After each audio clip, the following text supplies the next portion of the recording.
तत्सत। आज 21 मार्च 2023 मंगलवार का दिन है। आज हम रामचरितमानस के अयोध्या कांड से श्री राम वाल्मीकि प्रसंग की कुछ बातों से परिचय करते हैं। पहले भगवान की वंदना करता हूँ।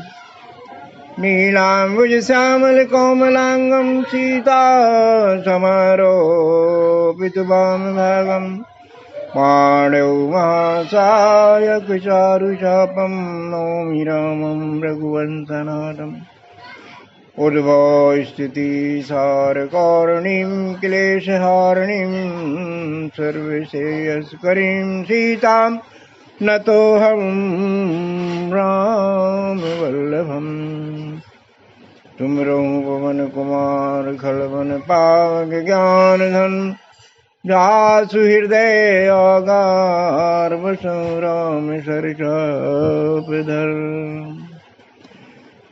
सर्व मंगल कारिणी सर्व संशय निवारिणी सर्वर्थ विदायिनी बसो मम हृदय।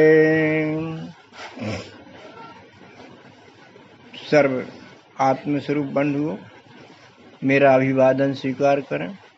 इस मंगल दिवस पर आपके मंगलमयी स्वास्थ्य हेतु मंगल कामना करता हूँ कि आप तन मन और बुद्धि से स्वस्थ रहते अपना सुखद शांति प्रिय जीवन यापन करें। आध्यात्मिक उपलब्धि के क्रम में हमारे प्राचीन सनातनी सत्य को प्रकट करने वाले केवल दो ही ग्रंथ हैं। बड़े सरल और सुबोध रूप में हमारे बीच में है। वो है प्रथमता भगवद गीता, द्वितीयता रामचरितमानस, और दोनों ही सबके हृदयों में एक छत्र राज कर रहे हैं। जहाँ एक ओर भगवत गीता हमारी शरीर और संसार की मोहाशक्ति को उदासीन करती है, हमें ब्रह्मलब्धि की युक्ति प्रदान करती है, वहीं रामचरितमानस हमें जीवन जीने की कलाएं सिखाती है। व्यक्ति, परिवार, समाज, देश या विश्व को भी सुख शांति के सूत्र प्रदान करती है।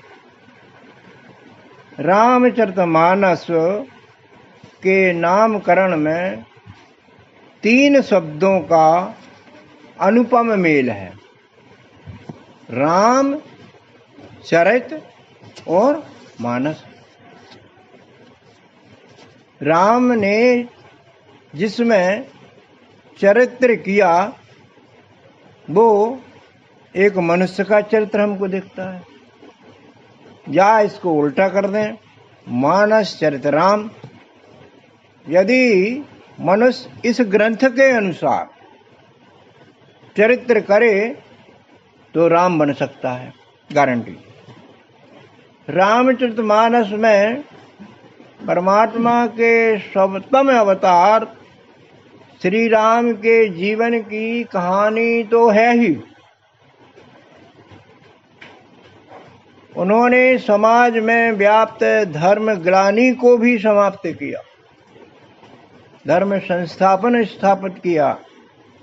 इसमें उन्होंने एक आदर्श का राजा को भी जिया, एक उत्तम उपदेशक की भूमिका का निर्वाह भी किया है। उनका राम राज्य इस काल की अविस्मरणीय शासन व्यवस्था का परिचायक है। आज भी हमारे शासकों का मार्गदर्शक है। तो बंधुओं, श्री राम के उपदेशों के अतिरिक्त भी तुलसी ने अन्य प्रसंगों के माध्यम से धर्म संस्थापन की बौद्धिक व्यवस्था भी की है। देखते हैं अपन पिछली विवेचना में हमने अयोध्या कांड अंतर्गत श्री राम वाल्मीकि प्रसंग के कुछ अंशों से परिचय पाया था। हमने ये देखा कि अरण्य में भ्रमण करते श्री राम वाल्मीकि के आश्रम में जाते हैं, मुनि का आशीर्वाद लेते हैं, पूछते हैं कि हे मुनिवर, आप हमें यहाँ रहने का कोई ठिकाना बता दीजिए। तो वाल्मीकि जी कहते हैं, मुझसे आप पूछ रहे हैं रहने का ठिकाना? आप तो सर्वत्र रहते हैं, जहाँ आप ना हो वो ठिकाना आप ही बता दीजिए, वहाँ आप रह जाइए। तो भगवान मुनि के ऐसे वचन सुनकर के मन ही मन मुस्कुराते हैं। पश्चात वाल्मीकि जी श्री राम के स्वभाव गुण के अनुरूप कुछ ठिकानों को बदलाते हैं, जो आज हमारे बीच में उनके ठिकाने मिल जाएंगे उनको। अब देखते हैं भगवान का सबसे प्रिय ठिकाना, जहाँ भगवान रहना बहुत पसंद करते हैं। चौपाई तुलसी की क्या कहती है? जाहि न चाहूं कभूं कछु, तुम सन सहज सने, बसहु निरंतर तासु मन सो राउर निज गे।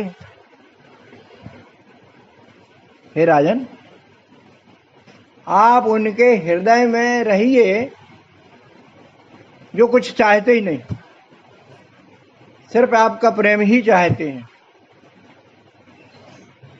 भगवान का प्रेम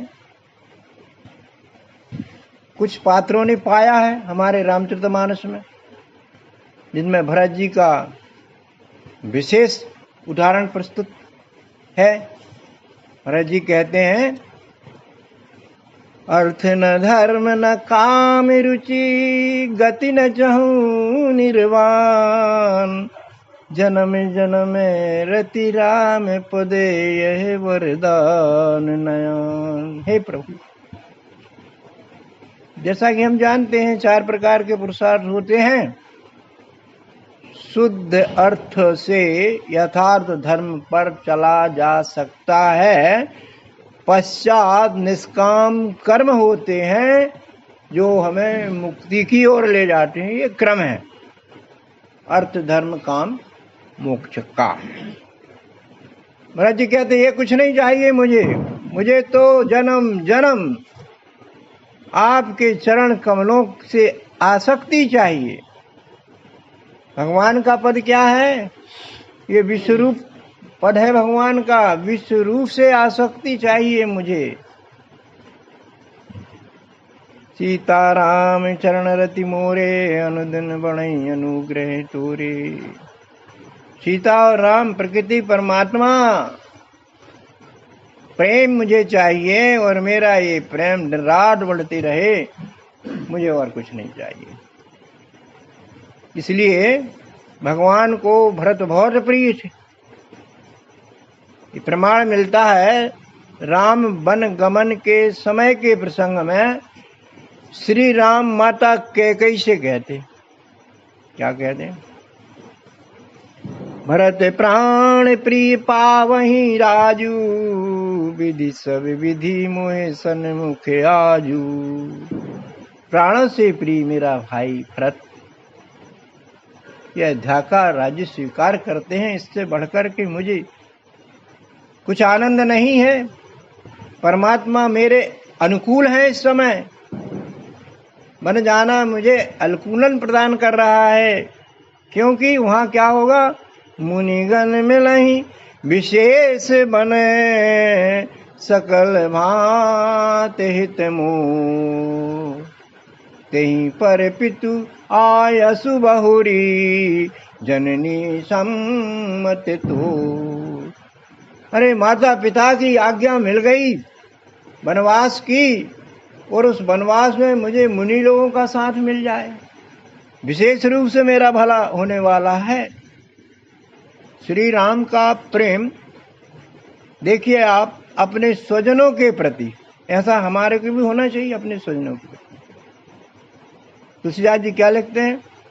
जब जब राम अवध सुध करही, तब तब बारी बिलोचन भरही। सुध आ जाती थी वनवास में, अपने गांव की, अपने शहर की, अपने बंधुओं की। सुमरी मात पुत परिजन भाई, भरत सने शील समुहाई। भरत की शीलता, भरत का स्नेह, परिजन भाई, माता पिता को सुमरते सुमरते भगवान के आंसू आ जाते थे। इतना परिवारजनों के प्रति उनका प्रेम देखिए। दशरथ जी का प्रेम देखिए आप भगवान राम के प्रति, प्राण त्यागते सुनो। तुलसीदास जी लिखते हैं, राम राम कही राम कही, राम राम कही राम, तनु परिहरी रघुबर विरह भूप गए सुरधाम। तन परिहरी रघुबर विरह, राम राम कहते हुए प्राण त्याग। गांधी जी का भी यही था, प्राणांत के समय राम राम कहते। तो ऐसे लोगों के बस में भगवान रहते ही हैं। तुलसी भी कह देते हैं एक चौपाई में, जो मम गुण गावत पुलक शरीरा, गद गद गिरा नयन भर नीरा, काम आदि मद दम्ब न जाके, तात निरंतर बस में ताके। भगवान नौकरी करने के लिए तैयार है, शर्त है सर्व समर्पण भाव से उनकी निकटस्थता स्वीकार करना, मगर ये चीजें नहीं होना चाहिए। काम क्रोध लोभ मोह दंभ मान कपट जंजाल, ये छूटेगा तभी भगवान की शरण में जाएंगे, तो भगवान रहने को बिल्कुल तैयार हैं। शिव जी ने भी श्री राम जी से केवल अपनी सत्संग भक्ति ही मांगी थी। तुलसी लिखते क्या है,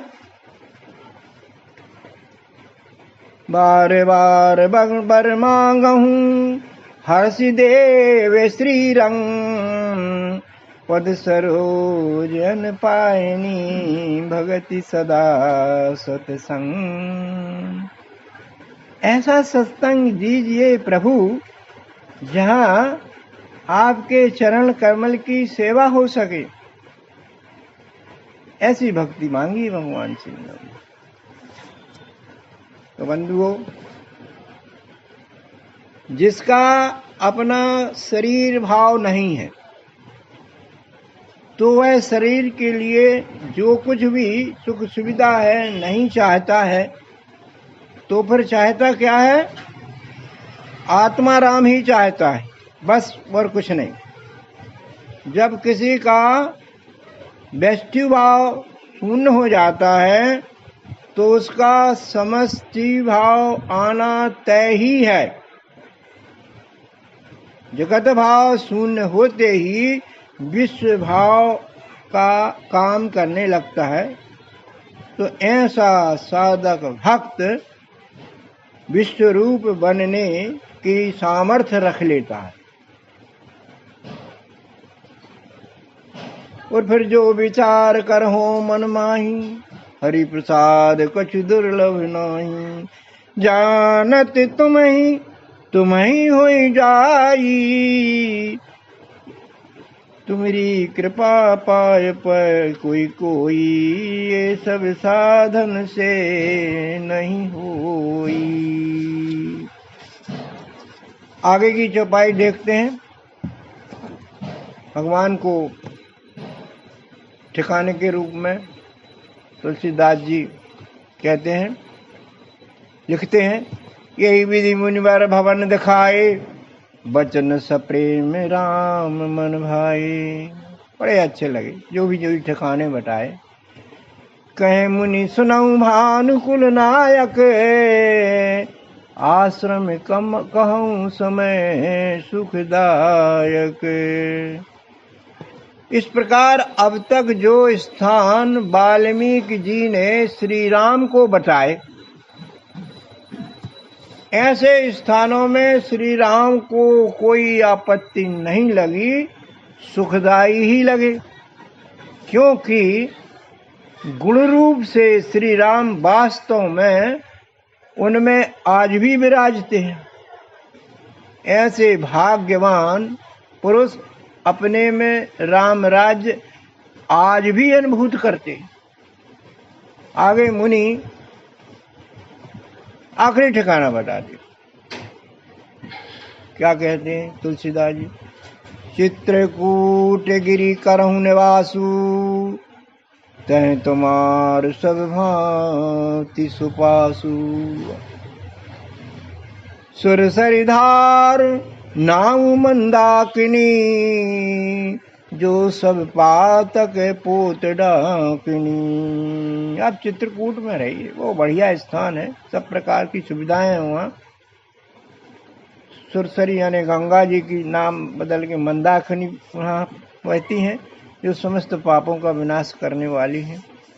ये तो भौतिक अर्थ हुआ। अब आध्यात्मिक अर्थ इसका कुछ इस प्रकार निकलता है कि चित्रकूट माने विविध चित्र जहाँ कूटस्थ रूप से, स्थायी रूप से भरे हों, वह स्थान यह विश्व रूप ही है, जिसकी विराट महिमा है। वाल्मीकि जी का यहाँ संकेत है कि राम ही विश्व रूप परमात्मा है, इसी से ही प्रेम किया जाए।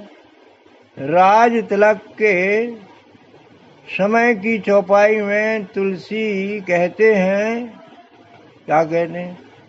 अति दीन मलन सदा नितहि, जिनके पद पंकज प्रीति नहीं। वे सब प्रकार से दरिद्र हैं, जिनकी श्री राम के चरणों में प्रीति नहीं है। अर्थात वे पुरुष महान दरिद्री हैं, जो विश्वरूप परमात्मा की पहचान नहीं रखते हैं। इस संबंध में आचार्य रजनीश के वचन थे कि वो आध्यात्मिक लोग नपुंसक हैं जो भगवान को नहीं जानते।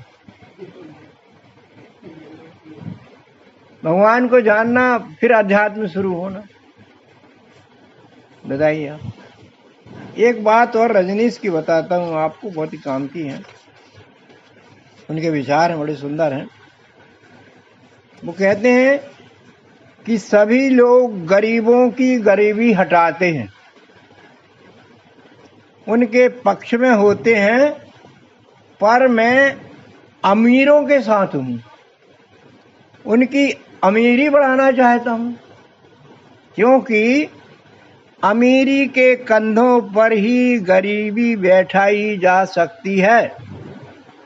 अंधे लंगड़ों की कहानी कोई अपन ने देखी, अंडे की पीठ पर लंगड़ा बैठ। मैं अंधों को मजबूत करना चाहता हूँ ताकि वो लंगड़ों को ले जाने में, ढोने में समर्थ हो।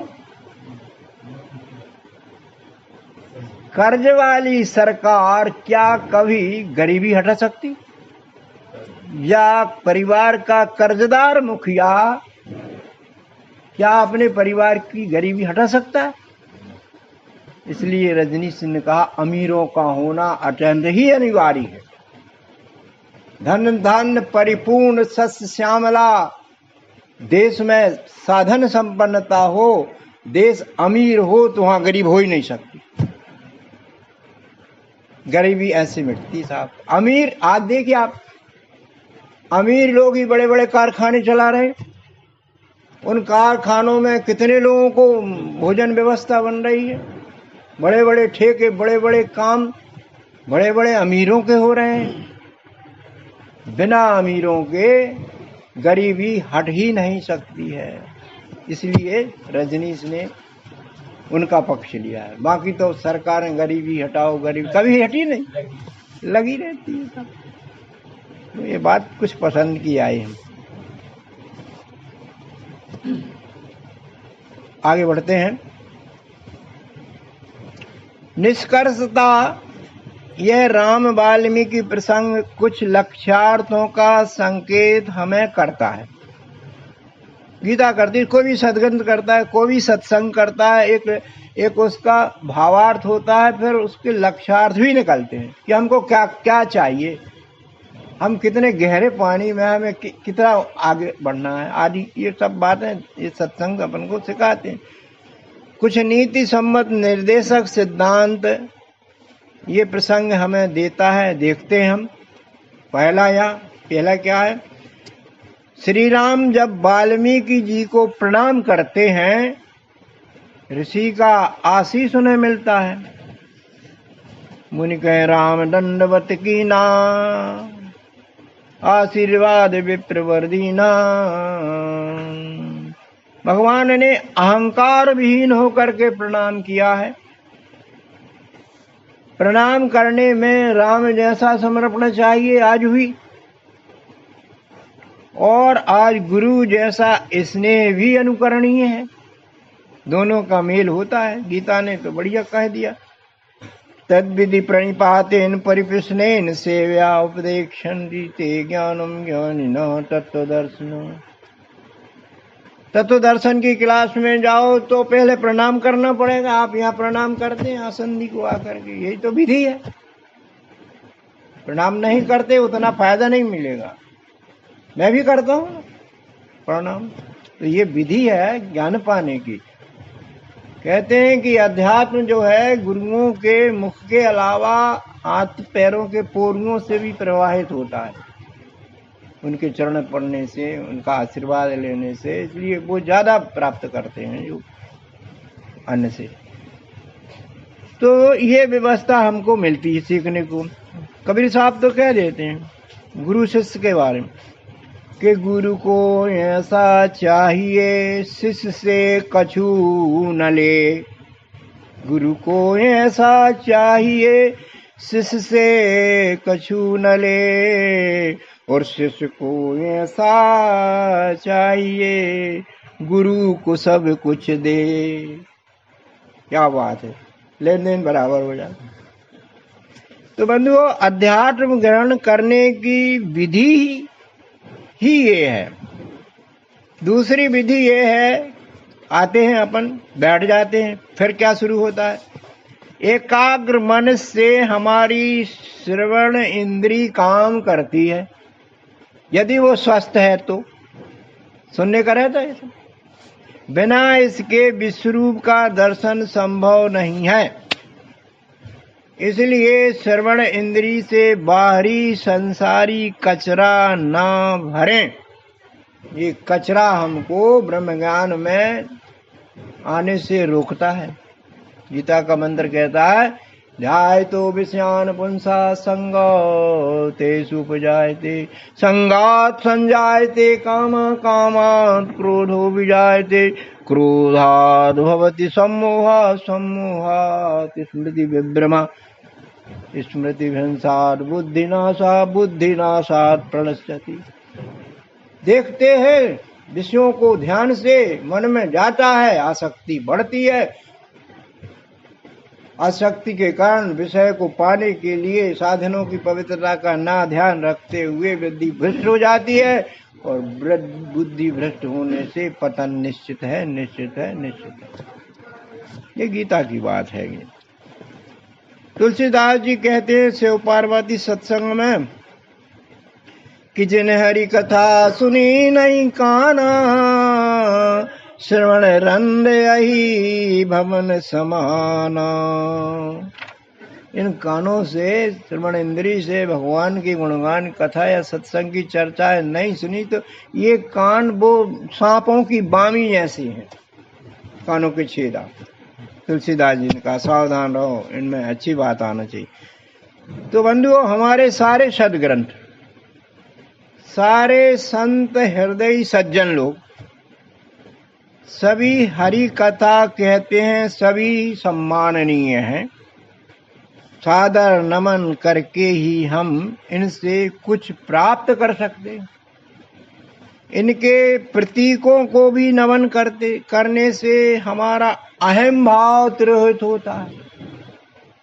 नमन करना चाहिए देवी देवताओं के प्रतीकों को, प्रतिमाओं को, आदमियों को, अपने श्रेष्ठ लोगों को बिल्कुल नमन करना चाहिए और बेहतरीन नमन करना चाहिए प्रसन्नता से। और परस्पर नमन करके ही हमारा सदाचरण का व्यवहार उत्तम बनता है। संसार में सदाचरण के साथ साथ बंधुओं दुराचरण भी बराबरी से चलता है। अच्छा, दोनों में संघर्ष भी यदा कदा होते रहते हैं। बड़ी विचित्र बात है, सदाचरण आता है देरी से और आकर के जिंदगी को सुखद बना जाता है, और दुराचरण आता है जल्दी से और जिंदगी को लंबा दुखद बना देता है। देखिए आप, काम, क्रोध, लोभ, मोह, मान, मत्सर जैसी दुराचरणी प्रवृत्तियां बिना ही प्रयास के सहज में ही हमारे जीवन में आ जाती हैं। कैसे? ठीक जैसे खेत में उगने वाली खरपतवार, नेताजी बैठे किसान भाई, जो फसल नहीं होने देती, फसल पर छा जाती है, उसको कमजोर कर देती है। ऐसे ही दुराचरणी देने वाले ये शठरिपु हमारे अंदर आते हैं। इनसे बोध सहित बन जाना चाहिए, बच जाना चाहिए। ये बुद्धिमानी है और अध्यात्म सफलता की एक शर्त भी है। सदाचरणी की फसल बंधुओं खेत में इतनी बो दी जाए, इतनी घनी बो दी जाए कि दुराचरण पैदा ही ना हो पावे, उसको मौका ही ना मिल पाए। और गन्ना इतना बो दें कि मिर्ची को पनपने का मौका ही ना मिल पाए। क्या विचित्र बात। तुलसीदास जी अगली शिक्षा में कहते हैं, जननी समझानहु पर नारी, धन पर आवे विष से विष भारी। परदाराओं में अपनी दृष्टि शुद्ध रखें। तुलसीदास जी ने लिखा है लंका कांड में, विभीषण ने रावण को समझाइश दी। क्या कहती तुलसीदास जी कि जो आपन चाहे कल्याणा, सुजस सुमति सुविगति सुख नाना, सुपर नार लार गुसाई, तजऊ चौथ चंदा की नाई। बड़ी विचित्र बात है। अपना यदि तुलसीदास जी लिखते, जो अपना कल्याण चाहता है, अच्छी बुद्धि रखना चाहता है, सुजस चाहता है, शुभ गति, नाना प्रकार के सुख भोगना चाहता है, तो उसे पर नारी को मातु समान मानना चाहिए, कुत्सित दृष्टि नहीं रखना चाहिए। एक जगह और है, बाली वध के समय, अनुज वधु भगनी सुत नारी, सुन सठ कन्या समये चारी, इन्हीं कुदृष्टि बिलो की जोई, सासु बधे कछु पाप न होई। अब वध का मतलब अपन वध नहीं कर सकते हैं, विरोध कर सकते हैं, उनकी रक्षा कर सकते हैं, उनको पवित्र दृष्टि से देख सकते हैं। तुलसी का ये संकेत है यहाँ पर।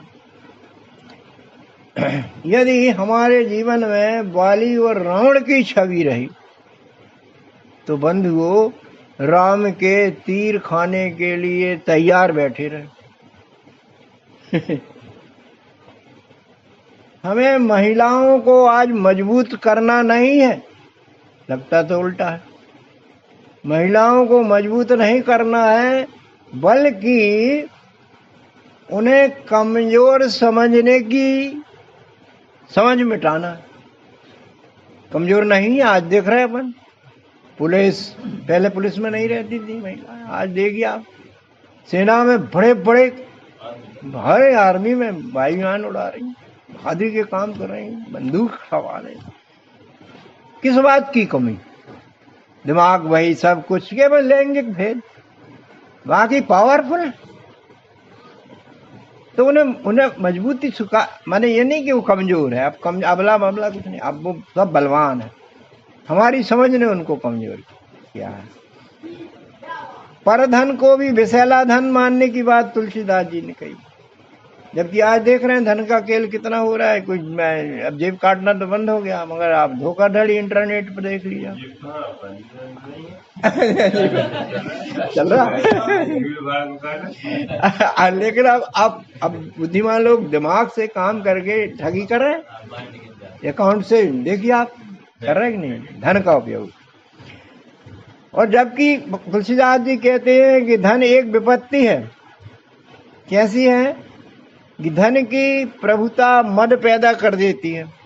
इसलिए कबीर साहब जी ने एक बढ़िया बात सलाह में दी कि साईं इतना दीजिए जामे कुटुंब समाए, मैं भी भूखा ना रहूं और मेरे साधु भी भूखे ना जाएं। कितनी अच्छी बात। तो बंधुओं, धन से किताब तो खरीदी जा सकती पर ज्ञान नहीं। धन से बिस्तर खरीदा जा सकता है, नींद नहीं। धन से सुख तो प्राप्त किया जा सकता है लेकिन आनंद नहीं। संसार पाया जा सकता है, भगवान नहीं। धन से भोजन प्राप्त किया जा सकता है, भूख नहीं। मित्र बनाए जा सकते धन से, पर सच्चे मित्र नहीं। सच्चे मित्र तो त्याग से, प्रेम से बनते हैं। सुग्रीव राम मैत्री में आता है, तुलसीदास जी ने कहा है कुपथ निवारी सुपंथ चलावा, गुण प्रगटई अब गुण ही दुरावा, निज दुख गिरी समरज करी जाना, मित्र के दुखे रजु मेरु समाना। बंधुओं, धन प्राप्त करना बुरा नहीं है, जरूरी है, पर इसे जीवन का लक्ष्य ना बनाए। इसका उपयोग करें, उपभोग ना करें। यह लक्ष्य प्राप्ति में एक साधन अवश्य है, किंतु लक्ष्य नहीं। किसी व्यक्ति से प्रेम तो करें, परंतु उसके धन से नहीं। प्रेम ईश्वर सम्मत है तो धन जीव सम्मत है। एक बंधन छोड़ता है तो दूसरा बंधन मजबूत कर देता है। समय समय पर बंधुओं, अपने तन मन बुद्धि का हमें मूल्यांकन अवश्य करते रहना चाहिए कि अब तक हमने क्या पाया और क्या खोया। एक तो रोज करना चाहिए, नहीं तो एक महीने में, नहीं तो एक साल में। ये विचार जरूर करना चाहिए और अपने अवगुणों को पहचानना चाहिए और निर्दयता से हटाना चाहिए और दूसरों के सद्गुणों को प्रेम से लेना चाहिए। इस बात पर दृढ़ता रखी जाए वो बुराई देखना बंद करें दूसरे की और अपनी चालू कर दें। कबीर साहब कहते हैं बुरा जो देखन में चला, बुरा न मिलिया कोई, और जो दिल खोजो आपनो तो मुझसे बुरा न को। जो जितनी ज्यादा बुराइयां देखेगा उतना ज्यादा शुद्ध होगा और बुराइयां उससे डरने लगेंगी। तो बंधुओं, हमारा गुण ग्रहण करने का स्वभाव होना चाहिए। गुणग्राही अभ्यास से स्वभाव बन जाता है, स्वभाव से आदत बनती है, आदत से जीवन यापन के काम करना बहुत सरल हो जाता है। तो हमें अपने सद्गुणों से, अपनी शक्ति सामर्थ्य से निर्बल, दुखी, असहाय और गरीब लोगों का साथ देना चाहिए, सलाह नहीं देना चाहिए। शास्त्र सम्मत नीति पर चलना चाहिए, सभी के साथ मर्यादित व्यवहार करना चाहिए और रोज हास्य जरूर करना चाहिए 10 बार। बेकार के भी हंसे, ऐसा नहीं, हंस सकते, बेकार के भी, अकेले भी हंस सकते, ये शास्त्र कहता है। क्योंकि ये हंसना हंसाना बड़ा स्वास्थ्य वर्धक है बिना पैसे की दवा है। हंस हंसाकर बात करने वाले अपना काम जल्दी बना लेते हैं और इनकी सकारात्मकता ऊर्जा बढ़ जाती है, चेहरे पर रौनक आ जाती है।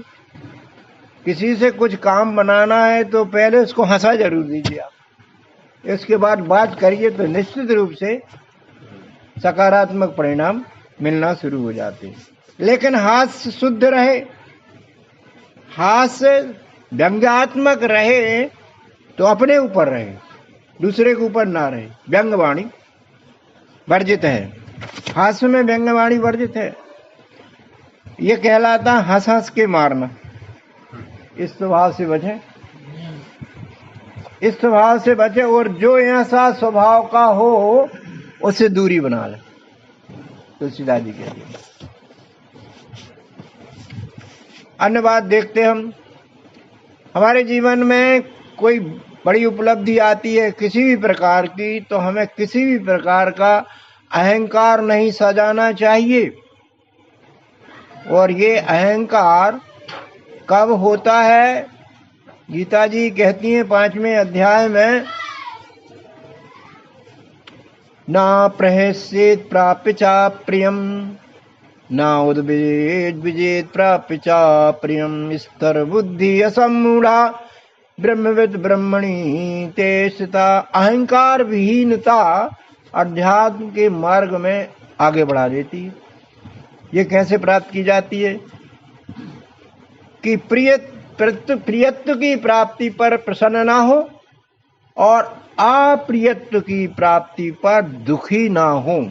ये अभ्यास जिसको हो गया उसको किसी भी चीज की उपलब्धि पर अहंकार नहीं आएगा। अगली बात आती है कि वाणी में, व्यवहार में विनम्रता बनाए रखें। और बंधुओं ये भी समझे अच्छी तरह से कि हमारी जो अपनी उपलब्धियां हैं वे समाज सेवा के लिए ही मिली हैं, क्योंकि हमारा शरीर हमने नहीं विकसित किया, समाज ने विकसित किया है। इसलिए कबीर साहब कहते हैं कि इस तन से सेवा कीजिए, मन से भलो विचार। तन से सेवा कीजिए, मन सो भलो विचार, और धन से इस संसार में कीजिए परोपकार। दूसरी बात बड़ी जोरदार है कि वचन, कर्म और मन तीनों के एक रूपता बनाने का अभ्यास करें नित्य। कथनी और करनी में किन्हीं भी परिस्थितियों में कदापि अंतर ना हो पावे। इसलिए कहा गया कि सोचें वही जो कहें और कहें वही जो करें और करें वही जो हो, अंतर न हो पावे। यह पहचान उत्तम मनुष्यों की है। यदि ये लक्षण आपके भी हैं तो आपकी स्थिति समाज में अवश्य ही सम्माननीय रहेगी। भगवान राम भी आपकी सहायता करेंगे, प्रकृति भी आपका साथ देगी। तो बंधुओं, अब तक कहे गए सभी सुवाच्य रामचरितमानस के नायक श्री राम के चरित्र में परिलक्षित होते हैं। उनके चरित्र को पढ़ समझकर हम आचरणशील बने और सुखद जीवन जीने की तैयारी करें और मरने की भी तैयारी करें। बोलो सियावर रामचंद्र की, पवन सुत हनुमान की, बोलो भाई सब संतों की। ओम शांति शांति शांति।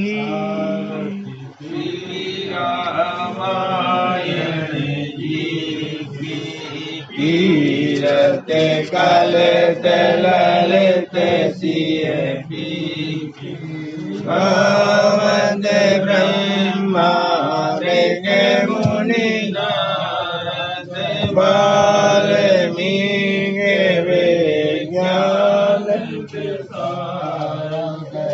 के सनकादि शेष अरुतारस भरणी हवन सूर्य कीरतनी की आरती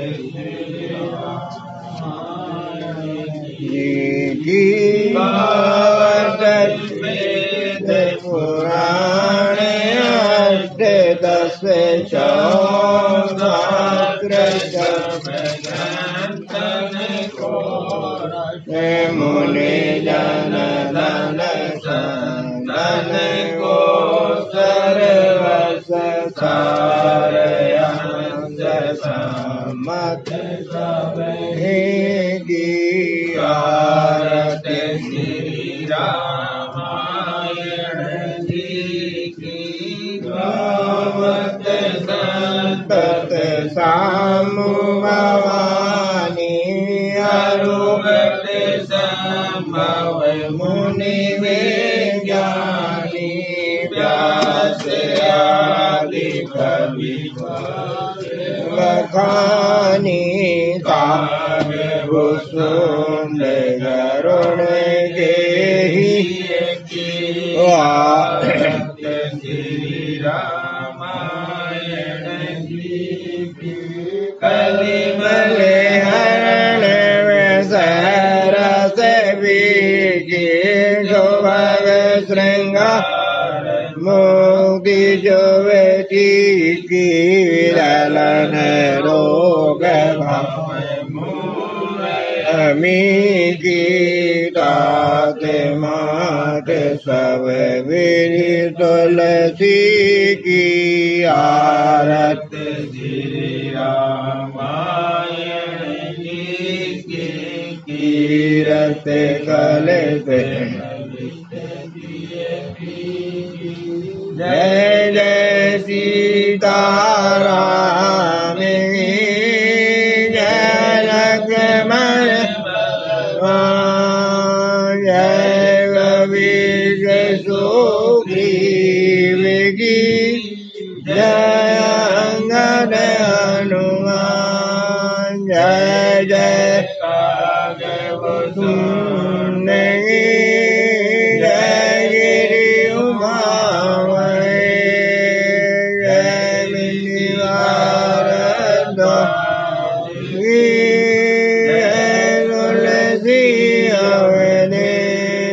एक घड़ी आधी में मुनिया तुलसी चर्चा मिली हर कोटि अपराध का महीना प्यार गिवी रोएंगे पिता तिमिर गुनाथ निरंतर प्रिय लागहि मोहि राम कथा विसर होते सुनो वीर हनुमान तो जन जहाँ से आए हो करो बयान दिया वर राम जन शंकर हरि ओम जय जय सीताराम।